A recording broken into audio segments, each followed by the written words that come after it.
मार मार के भरता बना दिया हमारे बॉलर्स का ऑस्ट्रेलियन टीम ने। भाई साहब ये गौर से देखो, ये छोटे ओवर की गेम तो बनी है ऑस्ट्रेलिया के लिए। मैक्सवेल ने आके जो बारी खेल गया बस वो, और आखिरी ओवर में स्टोनिस ने जो रही सही कसर थी वो नसीम की फैंटी लगा के 20 रन एक ओवर में, 7 रनों में 93। बस जैसी 93 लग गया बोर्ड पे, आई न्यू इट, मैंने ट्वीट भी किया के बच्चों ने जो हम आसमान पे थे इस जीत के बाद हमें जमीन पे पटाह के रख दिया। भाई दे मारो उन्होंने, जिस तरह की रेत की दीवार हमारी बैटिंग लाइनअप साबित हुई है। तो इतनी सी कहानी थी भाई। एक टीम आपके ऊपर, पाकिस्तान अगर बैटिंग टीम है और 7 ओवर में आपके ऊपर 94 लग जाए तो आप कोई फूल्स पैराडाइज में रह रहे हैं, या कोई मिरेकल हो जाए, या कोई बहुत ही कोई फ्लैट विकेट हो जाए, यहाँ शायद बाउंड्रीज कोई 40-50 मीटर की हो जाए, तो शायद हम स्कोर को क्या कहते हैं अपना टफ टाइम दे सके। हमारी जो दुनियाई क्रिकेट की सबसे बेहतरीन ओपनिंग जोड़ी है मोहम्मद रिजवान और बाबर आजम, जिनके बगैर शायद पाकिस्तान की क्रिकेट बल्कि वर्ल्ड क्रिकेट, अगर ये दोनों ओपन नहीं करेंगे T20 में या T20 क्रिकेट नहीं खेलेंगे तो शायद दुनिया से T20 क्रिकेट ही नापैद हो जाए, खत्म हो जाए, दुनिया T20 क्रिकेट ही दोबारा ना देख पाए।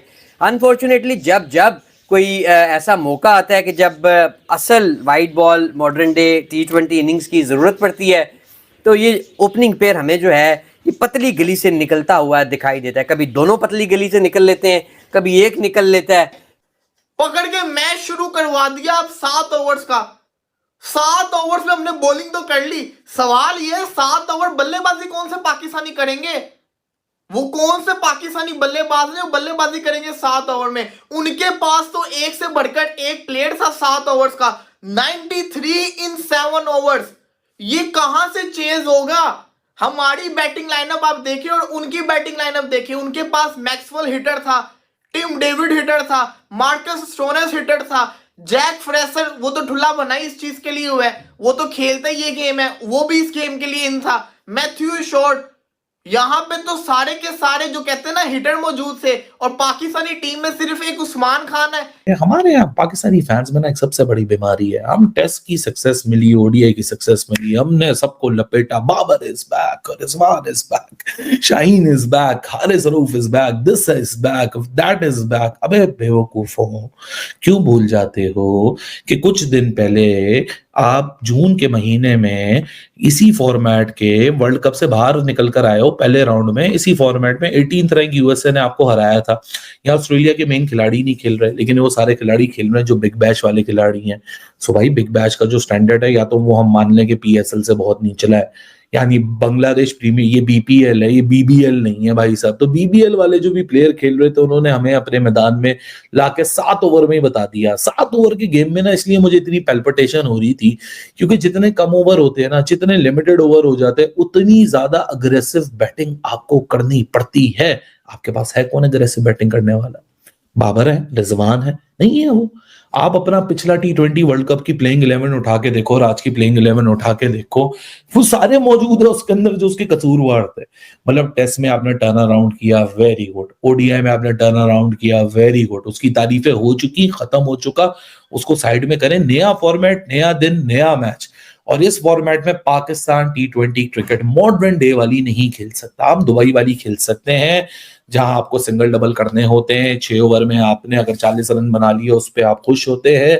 आपको 150-160 की चेस होती है, जहां ड्यू पड़ी हुई होती है। वो कंडीशंस आपके लिए T20 में बड़ी साजगार होती हैं, लेकिन आप मॉडर्न डे T20 क्रिकेट खेल ही नहीं सकते। 7 ओवर के खेल में जैसे ही मुझे लगा कि भाईजान 7 ओवर का मैच है, गड़बड़ है।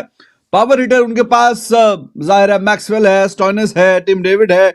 कल भी आपके सामने जिक्र किया था कि उनकी भाईजान जो पावर हिटिंग कैपेसिटी है और मिडिल ऑर्डर वो बड़ा शानदार है। तो मिडिल ऑर्डर को उन्होंने आज और ऊपर मैक्सवेल एक आउट हुआ, मैक्सवेल को भेज दिया और मैक्सवेल ने आके जो बारी खेल गया बस वो। और आखिरी ओवर में स्टोइनिस ने जो रही सही कसर थी वो नसीम की फैंटी लगा के 20 रन एक ओवर में, 7 रनों में 93। बस जैसी 93 लग गया बोर्ड पे, आई न्यू इट, मैंने ट्वीट भी किया कब कि it would be pleasant surprise अगर पाकिस्तान चेज कर ले। होता हुआ नजर नहीं आ रहा क्योंकि उनके पास पावर हिटर्स ही नहीं है पाकिस्तान के पास।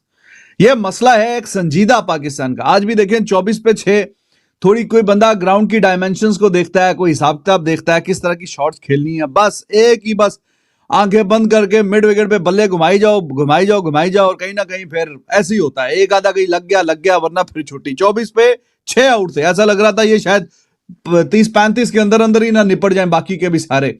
तो करते कराते एंड पे चलो ठीक है, वो अब्बास ने रन कर लिए, कोई 18-20 कोई 10-12, वो करते कराते ये पहुंच गए, चलो 60-62 वॉटएवर जो भी किया इन्होंने। लेकिन मसला जो पाकिस्तान की T20 क्रिकेट में है वो पहले भी वही था, अभी भी वही है। और वो जो मसला है कि आपके पास पावर हिटर्स नहीं है भाईजान, आपकी टीम में नहीं है पावर हिटर्स। आपके स्ट्राइक रेट जो है पहले से लेके 6-7वें नंबर तक सबका ये 130 का है, 130 का मैक्सिमम 130 का, वरना 126-27 यही रेंज है आपकी। 12, 16, 16, 16, 24 6 खिलाड़ी आउट, ये जो मैंने आपको बताया ना इन सब स्कोर के ऊपर। मगर देखा यह जाए कि पाकिस्तान क्या सिर्फ बैटिंग वजह से हारा, मुझे लगता है कि पाकिस्तान बॉलिंग में भी उतना ही रिस्पॉन्सिबल है। ये 7 ओवर की गेम बेसिकली सबसे ज़्यादा अगर दुनिया में किसी क्रिकेट टीम को सूट करनी चाहिए वो पाकिस्तान है, क्योंकि पाकिस्तान के जितने क्रिकेटर्स खेलते हैं, जितने भी पाकिस्तान लेवल पर आते हैं, कोई ऐसा क्रिकेटर नहीं होगा जो आपको टेप बॉल खेलता हुआ नजर ना आता हो, या जिसने बोला हो कि मैंने कभी टेप बॉल नहीं खेली है। और हमारे यहाँ 6-7 ओवर की सिर्फ टेप बॉल क्रिकेट होती है और अच्छी खासी सभी खेलते हैं यही लेवल की क्रिकेट। अगरचे मौसम की वजह से मैच कट हुआ, 20 ओवर का नहीं हो पाया, 7 ओवर का हुआ, बट मुझे लगता है कि बॉलर्स के एंड पर भी बहुत गलती हुई है। आप ऑस्ट्रेलियाई बॉलर्स को देखें, उनके नाम गिने आप और पाकिस्तानी बॉलिंग लाइनअप को देखें तो आपको सारा एक्सपीरियंस पाकिस्तानी साइड पे नजर आएगा।